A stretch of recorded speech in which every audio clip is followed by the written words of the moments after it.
Bonjour à tous, j'espère que vous allez bien, que vous avez la forme olympique. C'est Pierre, la chaîne Curiosity qui vous retrouve aujourd'hui pour une revue de boîte d'un Hawker Sea Fury FBMK2 de MK11, MK2 de chez Hobbycraft. C'est du 1,48. Le 1,48 ça coûte plus cher que le 1,72e. Et du coup, il m'était venu une idée. J'ai été voir sur Vinted, ça c'est des petits trucs et astuces que je vous donne. J'ai été voir sur Vinted et je l'ai trouvé pour une dizaine de balles. Il était mis d'occasion, mais il est encore sous blister. Donc c'est vraiment une très très bonne affaire. Et même avec la planche de cargue que j'ai achetée pour le faire, plus cette version achetée sur Vinted, et bien, au final ça me revient toujours moins cher que si j'avais acheté ce Hawker Sea Fury 1.48 chez Airfix ou Trumpeter à la même échelle sur les sites de vente en ligne tels que nous les connaissons, où là on est pas loin des 30 balles. Donc une dizaine de balles, 30 balles, t'imagines, j'ai acheté un 1.48 au prix d'un 1.72. Donc il faut parfois aller voir sur les sites du genre Vinted. eBay, ça déconne de trop, ils exagèrent et puis les frais de port sont horribles. Donc franchement je suis super content et en plus après Scalmate, parce que j'étais sur Scalmate, je me demande si cette maquette ce n'est pas celle qu'on retrouve dans les boîtes de Airfix et de Trumpeter. Trumpeter ils vendent très très cher. Alors à la base je voulais l'acheter chez Airfix mais je ne le trouvais pas et j'ai vu que Airfix va le recommercialiser dans quelques mois, donc bientôt l'été prochain. Voilà, mais d'après ce que j'ai pu voir, ce serait apparemment le même contenu mais reboîté chez Airfix, chez Trumpeter et puis il y a aussi d'autres marques. Donc voilà, ici on est sur une version, d'après ce que j'ai vu sur Scalmate, de 1989. Donc je vais le faire en version cubaine. Moi j'ai fait des avions quand j'étais gamin, mais c'était toujours du 1,72. Donc ici, je crois que ça va me paraître énorme parce que j'ai jamais eu l'habitude de la 48. Donc voilà, une dizaine de balles, ça c'est tout. Avec le blister. Hobbycraft, qui je pense est une société canadienne. Donc voilà. Ici nous avons un petit texte. Le Hawker Sea Fury était le chasseur à moteur à piston le plus rapide des forces armées du Commonwealth. Les livraisons ont commencé vers le milieu de 1947 et lors du déclenchement de la guerre de Corée en 1950, les Sea Fury attaquaient les avions et les cibles terrestres ennemies. Ce fut un Sea Fury de l'escadron 802 de la Fleet Air Arm qui a abattu le premier chasseur à réaction MiG-15 au-dessus des eaux coréennes en 1952. C'est quand même extraordinaire, un avion à hélice qui abat un avion à réaction.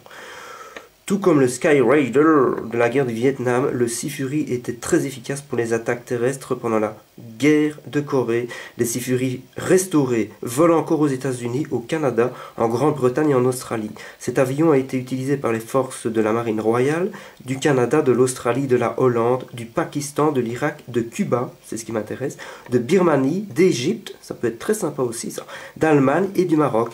Le modèle comprend 49 pièces et des appliques de la Marine royale du Canada et de la Marine royale, peinture et colle non incluses, fabriquée en Corée du Sud par Canadian Hobbycraft Ltd, Ontario. Eh bien, c'est sympa tout ça les amis. Voilà, voilà. Ah, là c'est le même texte que celui que je viens de vous lire, mais en anglais. Ok. Alors, on va aller voir ça tout de suite. Très très bon état cette boîte. Waouh, c'est énorme, ça fait super plaisir. Alors, regardez la taille quoi. Moi qui avais l'habitude de 1,72, là il y a de quoi s'éclater les amis. Il y a vraiment de quoi s'éclater. Bon, on va ouvrir ça immédiatement. Je vais le faire en parallèle de la Chevrolet Lumina que je suis en train de construire, qui est en train d'avancer. La prochaine vidéo arrivera bientôt.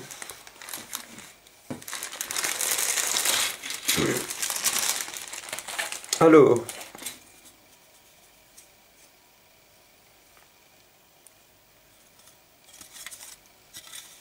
voilà un peu ce que ça donne. Je ne sais pas si sur cet avion il faut rifter des trucs, mais ça me paraît très très lisse tout ça.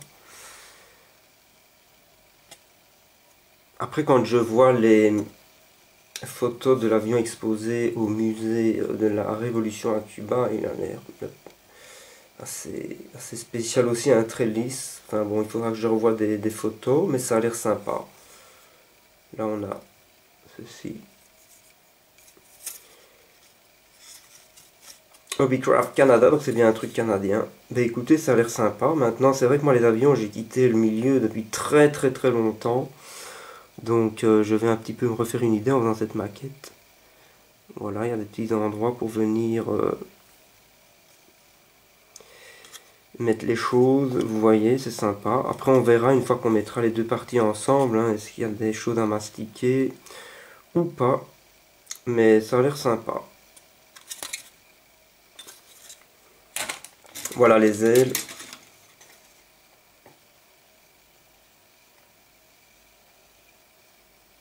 Il va falloir poncer un peu ce plastique pour qu'il soit un peu moins brillant, parce que là c'est quand même...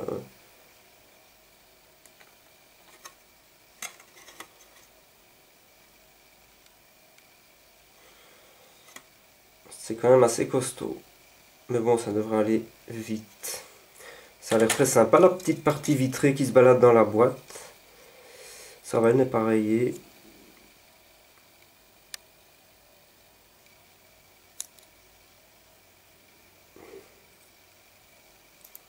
Un travail de masquage précis pour pouvoir venir peindre les structures. J'ai vu qu'il existait des tapes déjà prévues pour la verrière du Sea Fury. Voilà la petite encoche ici. Parce que c'est une verrière qui s'ouvre en coulissant vers l'arrière, vous voyez. Le petit rail est là. Ok, c'est pas mal. Et puis, mais ça me fait drôle parce qu'il y a beaucoup moins de pièces que quand je fais les voitures. Alors, je pense que sur la version cubaine que je vais faire, je suis pas sûr qu'il faut mettre le crochet ici, qui permet à l'avion de s'accrocher sur des pistes courtes. Hein, c'est souvent les trucs de porte-avions, ça. Mais les pièces ont l'air sympas. Regardez, les pales d'hélice, elles sont ici. C'est magnifique, c'est très beau. Ça fait vraiment très bizarre. Une première maquette au 1,48, non? Quand on a l'habitude d'un 1,72, tout de suite on a l'impression que l'engin est gigantesque. On voit qu'il y a un peu d'évavurage à faire, mais rien de bien méchant. Les roues ont l'air assez bien sympathiques aussi. De toute façon, s'il faut regarder des trucs, j'ai l'habitude. Avec les marques américaines, j'ai été drillé. Alors regardez, voilà, le siège du pilote, lui, il va falloir bien les bavurer sur les bords. Mais ça, c'est vraiment de l'ébavurage hyper simple. Petite pièce ici qui a l'air sympa aussi. Bon, je ne sais pas ce que c'est que tous ces trucs-là. Alors là, le tableau de bord. J'ai vu qu'il existait aussi en photo découpe au 1,48 pour cette maquette. Je vais essayer de vous mettre ça à la lumière. Voilà, c'est déjà mieux. Bah, écoutez, il est sympa, ça fait le taf. Bon, évidemment, ce n'est pas l'équivalent de ce qu'on voit en photo découpe, mais c'est déjà pas mal. Pour moi, me remettre un petit peu dans le bain des maquettes d'avion. Bon, la majorité des maquettes de cette chaîne, ce sera toujours les voitures, hein, mais j'ai envie de temps en temps de faire un petit truc. Et puis, c'est un peu de nostalgie aussi, ça m'amuse de refaire un avion. Donc voilà, il y a plein de pièces, je ne sais pas du tout à quoi ça sert, mais je vais découvrir ça au fur et à mesure. Voilà donc pour cette grappe. Et puis ben, c'est déjà fini pour les pièces. Ici j'ai une petite carte avec l'adresse de Hobbycraft. Donc le bureau se trouve au Canada, mais apparemment il faut fabriquer ça en Corée du Sud. Voilà, c'est toujours amusant de tomber sur ces petits machins là.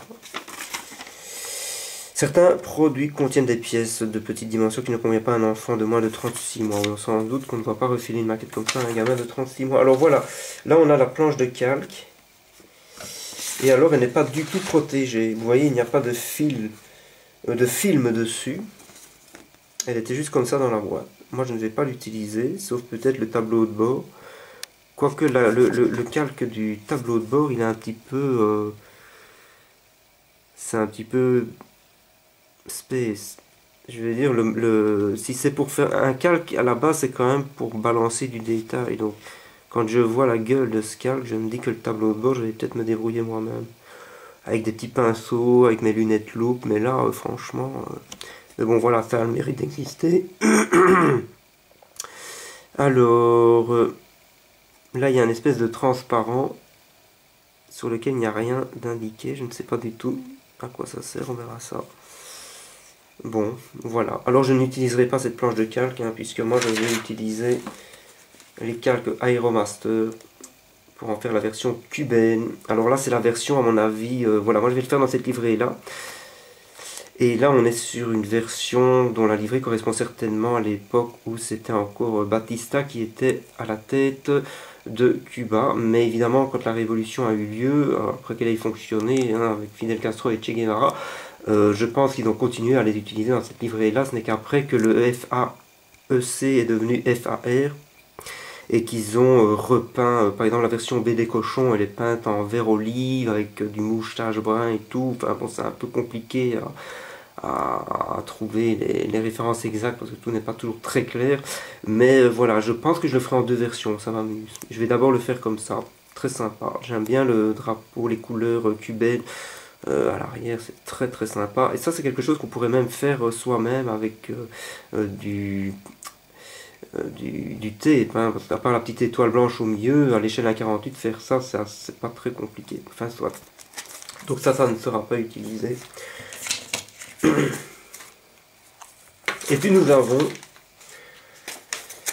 le manuel qui a été plié à l'arrache. J'ai vu un truc ici derrière, une inscription, comme ça je vous montre tout. Qu'est-ce que c'est que ça? Ah oui. Oui, ça n'a pas beaucoup d'intérêt. Voilà, donc ça c'est très spécial hein, comme plan. Regardez-moi ça. Le bazar. Voilà, ça se présente comme ça. Hop. Recto verso.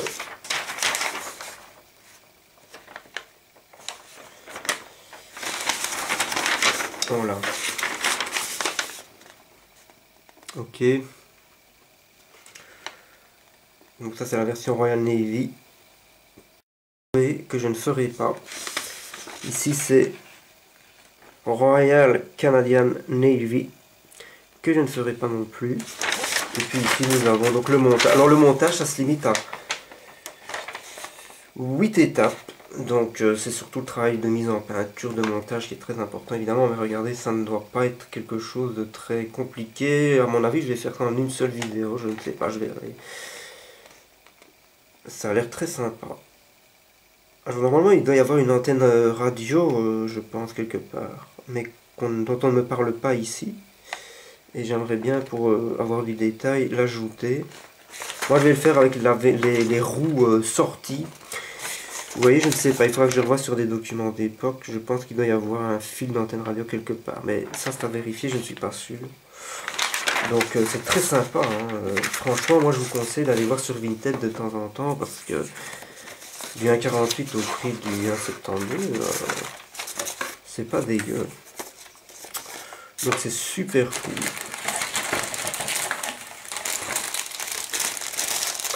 Eh bien écoutez, j'espère que cette petite vidéo revue de boîte du Sea Fury 1,48 de chez Hobbycraft vous aura plu.